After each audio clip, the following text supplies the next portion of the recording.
สบายดีคือเก่าเนาะมื้อนี้ก็สิมาสอนโหลดเกม PSP ตามเคยเนาะก่อนอื่นเลยเราต้องมี3แอปอันนี้เนาะให้เจ้าไปโหลดเอาอยู่ Google Play Store เนาะมี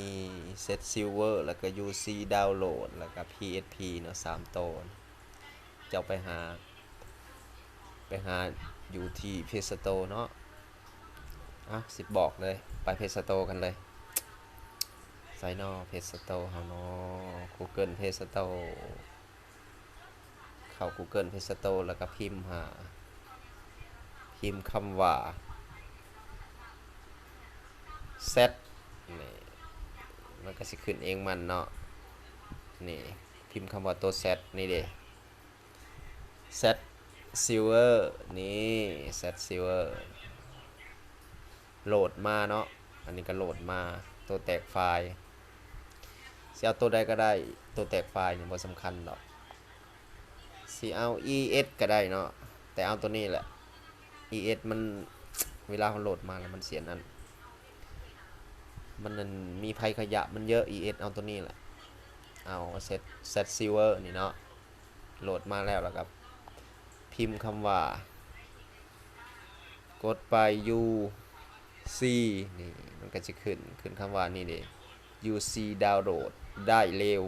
ได้รวดเร็วเนาะกดเข้าไปให้เจ้าดาวน์โหลดมาเด้ออันนี้ UC โอเคเมื่อดาวน์โหลดมาเต็มแล้วก็ไปดาวน์โหลดเอาตัวนั้นเองตัวเล่นเกมเนาะพิมพ์เข้าไปว่า PSP ค้นหานี่ดิให้เจ้าโหลดมาเด้อ PSP นี่เด้อโหลดมา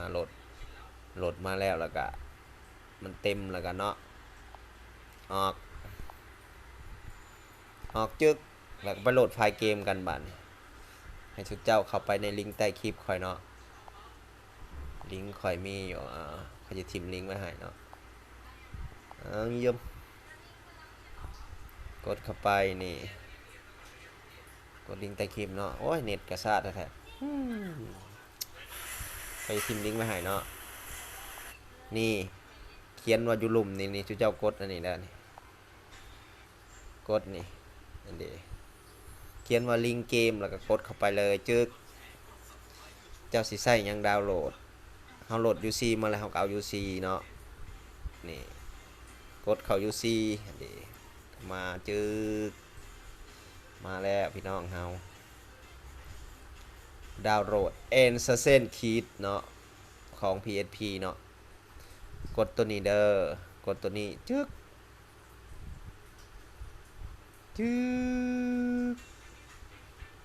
นี่มันก็สิดาวน์โหลดเนาะแต่ค่อยบ่โหลดค่อยโหลดมาแล้วค่อยลบทิมดีกว่าค่อยบ่โหลดเนาะค่อยโหลดมาแล้วเนาะพี่น้องเมื่อเฮาโหลดเต็มมันไพ่500กว่า548 MB นี่เนาะเฮาก็ไปแตกไฟล์เกมมันออกมา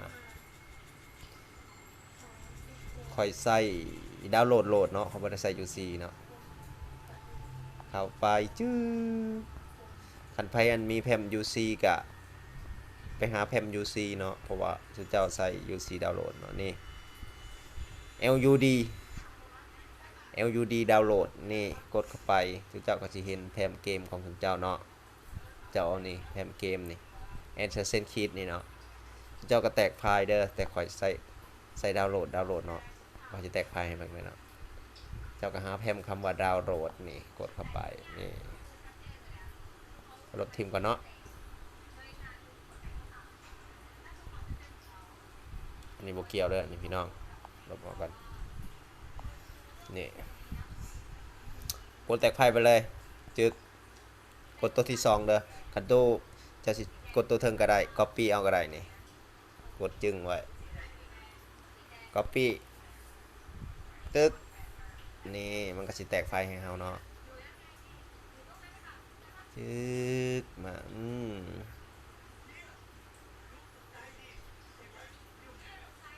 พอมันแตกไพ่เซตเนาะไพ่เกมสิจะจักร้อยเนาะไพ่เกมเนาะ แท็กไพ่แล้วตัวเกมเฮาก็สิได้มา2015 Assassin's Creed เนาะจักมีหยังต่อไปนี่ค่อยบ่ฮู้ภาษาอังกฤษของ USA คือของของสหรัฐเนาะไพ่ตัวที่เฮาแตกที่เฮาโหลดมาที่เป็นไพ่10นี่เฮาลบทิ่มได้เลยลบออก yes นี่เหลือแต่ไพ่ ISO เนาะเอาแตกไพ่แล้วเฮาก็ออกมาเลยจึกบ่ต้องไปเฮ็ดหยังมันไปเข้าเกมกันเลยเดี๋ยวค่อยสิล้างอันมันก่อนเนาะล้างข้อมูลมันก่อนทุกเจ้าบ่ต้องเฮ็ดน้ำข่อยเด้อข่อยสิล้างเก็บข้อมูลข้อยล้างก่อนเพื่อทุกเจ้าสิได้เข้าใจตกลงโอเคในเมื่อทุกเจ้าโหลด PSP มาแล้วเนาะเข้า PSP จึกมันบอกว่าอนุญาตขั้นต้นเด้อนี่นะเกมอื่นอันนี้บ่เกี่ยวเด้อเดี๋ยวข่อยสิบอกทุกเจ้าแล้วก็กี้มันสิบ่เห็นดอกแฟมนี่เนาะก็โคตรน่ารักหาแฟม UC เนาะแฟม UC ดาวน์โหลดเนาะทุกเจ้าใส่ UC เจ้าก็กดนี่ UC นี่แต่ค่อยใส่อันนั้นเนาะค่อยใส่ดาวน์โหลดค่อยหาแฟมดาวน์โหลดค่อยจะใส่เนาะบัดนี้นี่ค่อยใส่ดาวน์โหลดเกมบัดนี้ตั้งค่าเนาะเฮาสิตั้งค่าเฮาก็กดตัวนี้เนาะสร้างเฉพาะเกมก่อนเนาะนี่แล้วกดเข้าไปตั้งค่าเกมตั้งค่าเกมเลยเนาะ กราฟิกนี่เฮาสิเอามืดก็ได้แต่เฮาค่อยบ่ใส่มืดเนาะเฮ็ดตามข่อยนี่แหละเอากราฟิกการแสดงผลแบบใส่บ่ใส่แบบปิดเนาะเอาตัวนี้ปิดบ่ตัวนี้วะหรือไปดูดิกราฟิกแสงแม่นแหละกราฟิกแสงเนาะกราฟิกแสงถ้าโทรศัพท์ผู้ใดบ่แฮงก็ข้ามเพชรกระตุกหนึ่งเพราะข่อยบ่ข้ามเนาะข่อยปิดบัดนี้เลื่อนมาแล้วก็เลื่อนมาตัวนี้ให้2คูณ PSP เนาะภาพมันกำลังดีครับแล้วก็ติ๊กเด้อติ๊กเบิร์ดเด้อนี่ติ๊กติ๊กติ๊กนี่ติ๊กตัวนี้เนาะรักษาความเปลี่ยนแปลงปฏิกิริยาตัวนี้ติ๊กหลุมนี่ระดับของเส้นโค้งเอาต่ำเด้อต่ำตัวนี้ก็ติ๊กเด้อหลุมนี่ติ๊กไปกราฟิกภาพเอา2ตัวนี้กระจัดพืชผิวความคมชัดเนี่ยเนาะเอา 16x เด้อเอา 16x บัดนี้ไปที่ระบบเบิ่งดูที่ระบบเนาะ CPU นี่เอาประมาณ99เนาะโอ้ยนี่99ตกลงย้อนกลับเนาะบัดนี้ควบคุมเอาย้อนกลับออกจากเกมมาอันนี้มันก็สิตั้งค่าเนาะเข้าเกมเบิ่งเนาะพี่น้องจึกสิเป็นแนวใดมาเลยเนาะเปิดเสียงบ่มอนเสียงก่อนเนาะเป็นอะไรเบิ่งเสียงมันก็ถือว่าโอเคเนาะเมื่อกี้นี่เปิดโตซื่อๆเนาะจะเป็นแนวใดAssassin's Creedมาแล้วคันมักก็กดไลค์เนาะแล้วก็กดติดตามกดรูปกระดิ่งนำหน่อยเด้อเพื่อเป็นกำลังใจทำเกมมันคลิปต่อไปเนาะเปิดเสียงให้พี่น้องฟัง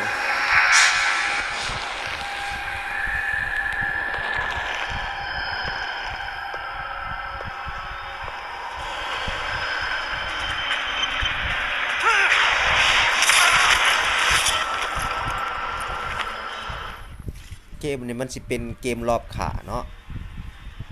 แล้วก็รอบขาตามเมืองเนาะ Assassin's Creed เนาะขอยก็บ่ฮู้เนาะว่าเรื่องราวมันเป็นจังไดเนาะรอบขาคนตามเมืองเนาะแต่ก็ม่วนอยู่ได้แหละมันเป็นเกม RPG จะประจนไฟเนาะเกม บ่เว้าหลายเจ็บคอเนาะกดมันบอกว่าให้เฮาเซฟบ่เฮากด yes แล้วเลื่อนมา yes นี่เนาะกดตัวนี้เนาะนี่ yes กด x ไปแล้วก็กด x อีกเนาะกดไปอีก yes โอเคกด start เนาะมันบอกให้ start ไปเลย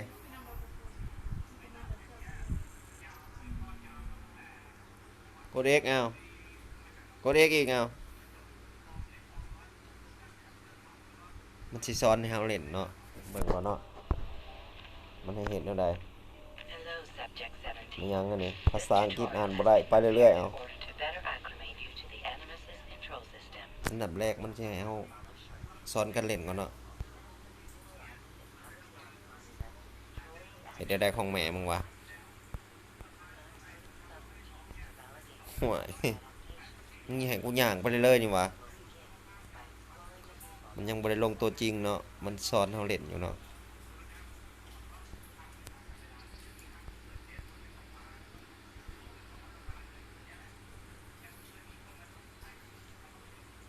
ย่างไปเรื่อยๆเนาะย่างไปเอา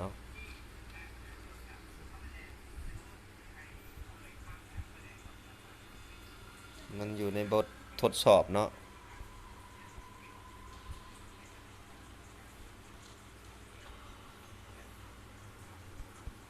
กด R บ่อ้าว R นี่แม่นแล่นเนาะ RX อ้าวยังอีกบัดนี้ R โอเคบัดนี้มันให้เหตุกดนี่เด้อเนาะตัวหลุมอันดับแรกกดสามเหลี่ยมสี่เหลี่ยม OX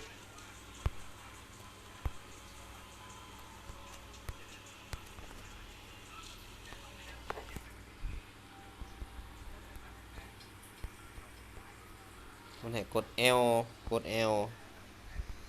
กดสามเหลี่ยมแล้วก็กดสี่เหลี่ยมกด X กด L กดสามเหลี่ยมกด X เนาะมันไม่เวลาเรามองเนาะนี่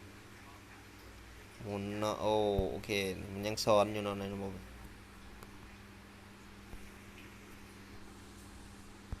L อย่างเดียว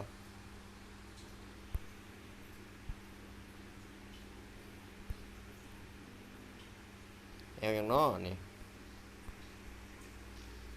ดีไรเนาะ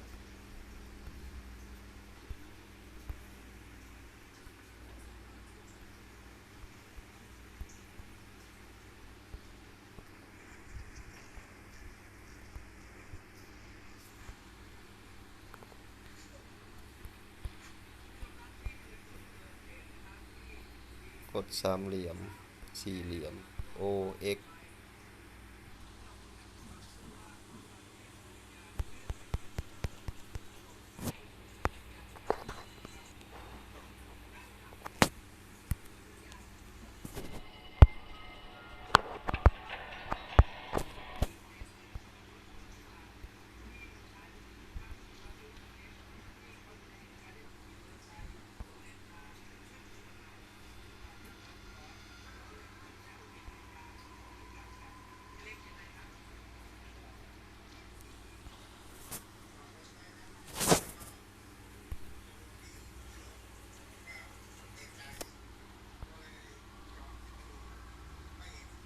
โอเควันนี้กดเองเนาะ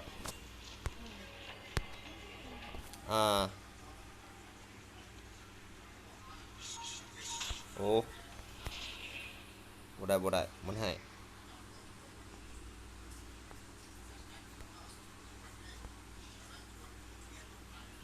กดยังไงนี่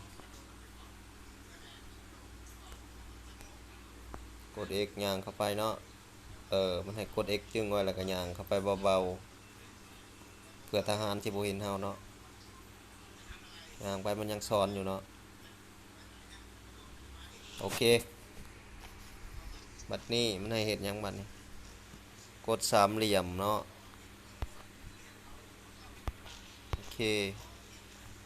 เข้าไปแล้วก็กดสามเหลี่ยมเนาะมันให้กดสามเหลี่ยมก็กดน้ำมันโอเค Now, please note that following the Assassin's Creed, your ancestors' way of life ให้เห็นยังบัดนี่เกิดชีวิตเนาะ The creed consists of โช three ว์ยังน้อง tenets. บัดนี่เนาะ First, never hurt an innocent person. Second, always be discreet. ใส่ Third, do not compromise the plan. Should you lose sync,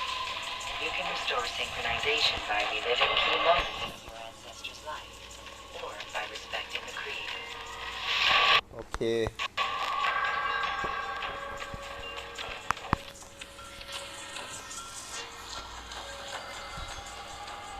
มาแล้วเนาะตัวจริงแล้วบัดนี่ คลิปก็ชิยาวเลยเนาะคลิปนี้เห็นได้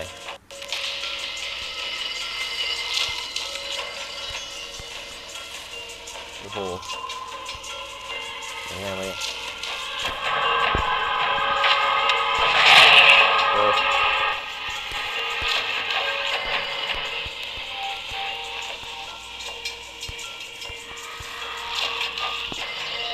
ไงวะโอ้กดแล้วก็เอกเนาะ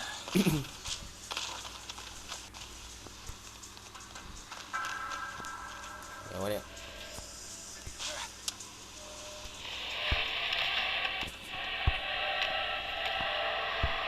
เดี๋ยววะมันจะเส้นทิศเอาวันเนี้ยไปแล้วก็แลนแบบนี้ขึ้นบันไดไป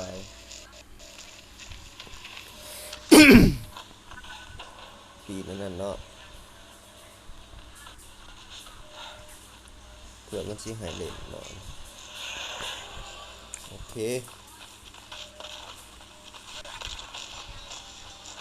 วิ่งโอเค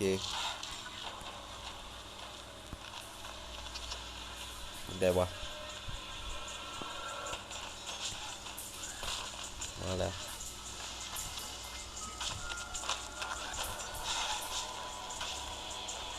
ไปดูเมย์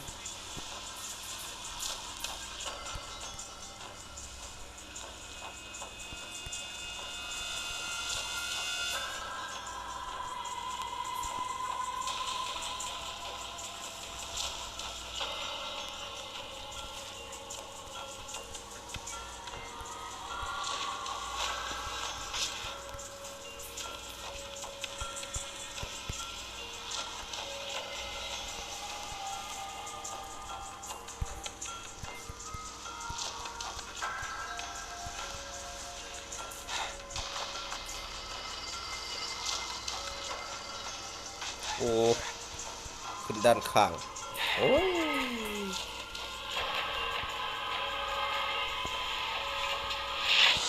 จบไปอีกภารกิจหนึ่งครับผมไปได้ไปลงตัวจริงของอุตบาทเลยทำเดียว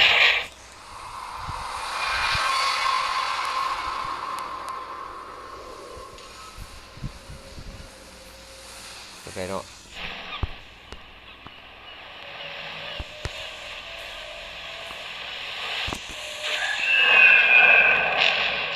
โอ้โหออกมาทำไมจะอยู่ประมาณนี้เนาะประมาณนี้เนาะเกมเสียงคลิปเนาะเฮ้ยกดไปยังไงเนี่ย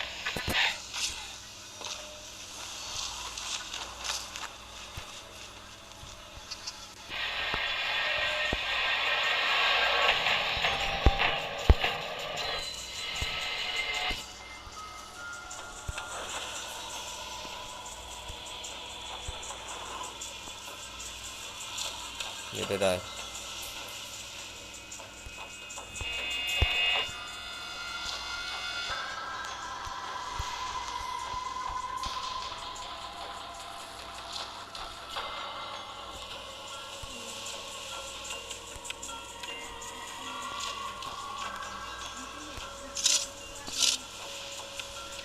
อ้เลือกอาวุธตัวนี้เนาะกดสี่เหลี่ยมเนาะนี่เดี๋ยวมันบอกให้กดสี่เหลี่ยมเด้อเข้าไปหอดตัวนี้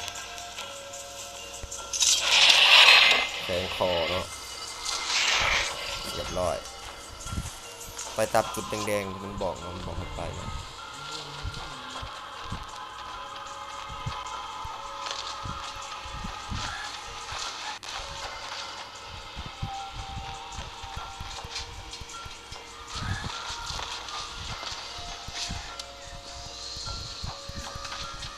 เฮ้ยไปเรื่อยๆเอา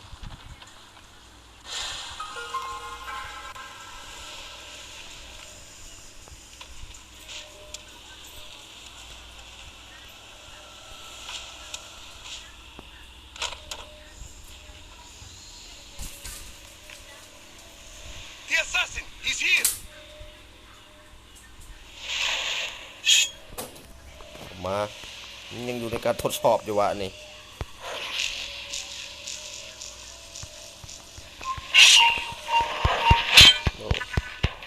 เอาสี่เหลี่ยม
โอ้ยังช้อนอยู่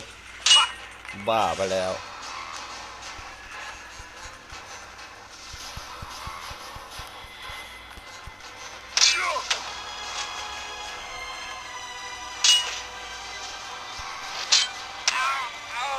โอ้แล้วมึงช้อนอยู่นี่แล้วโอ้จะได้ลิ้นง่ายอยู่บน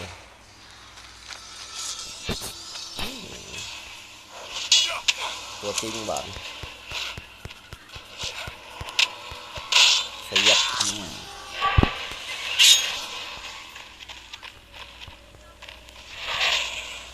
จบหลักสูตรแล้วเนาะ Memory log updated. วันนี้เขาสิเอาจริงเลยเนาะ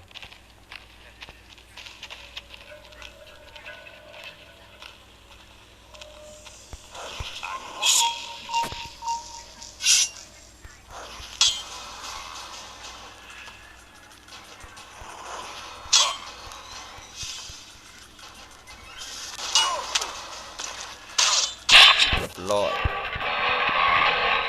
บัดทางไปกู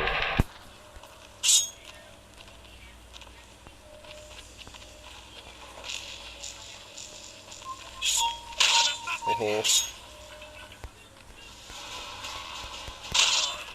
ไอเวนทันกูอยู่ได้ชับตายบ่มึง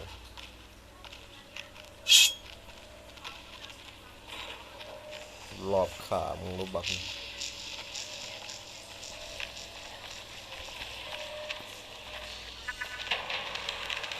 ไป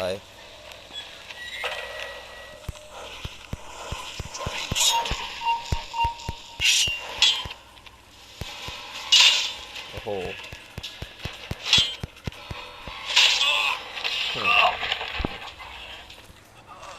โอเคเนาะจบกันสำนี้เนาะขันหมักก็กดไลค์เด้อขันหมักก็ได้เนาะอย่าลืมกดติดตามกันด้วยเนาะมึงเอาอีกบักหนึงเอาดิชุดท้ายสุดท้ายมาตีมาพันมานะแม่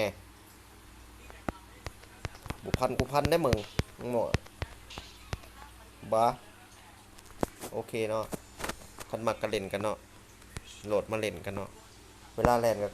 กดตัว R นี่แหละเวลาแลนเนาะไปในหม่องลูกศรแดงๆเนี่ยมันบอกนี่ไปในหม่องแดงๆมันเนาะไปเรื่อยๆเอาไปเรื่อยๆเอามีทหารคนหนึ่งแล้วนี่โอ้โห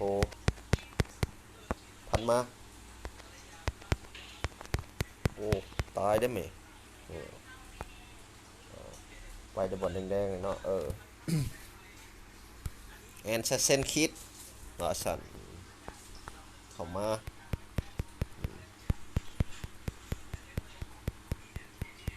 โอเคเสียบ โอเคเนาะไปในบ่องแดงมันบอกไปเรื่อยๆเอาไปบันไดเว้ยโอเคเนาะมันก็สิประมาณนี้เนาะเสียงมันกับบ่ได้แหลกปาน Where ใด are my เนาะ ships, soldier? I was told there would be another fleet of 8. โอเค I'm sorry, Maria, but this is the best we could do. It's barely big enough to hold our cargo. โอเคเนาะคันมากระโหล How ด do you กันเด้อ propose to get คัน the มากระโหล rest ด of กัน them? เด้ออย่าลืมกดติดตามเด้อเพื่อเป็นกำลังใจทำคลิปอีกต่อไปเนาะบายบาย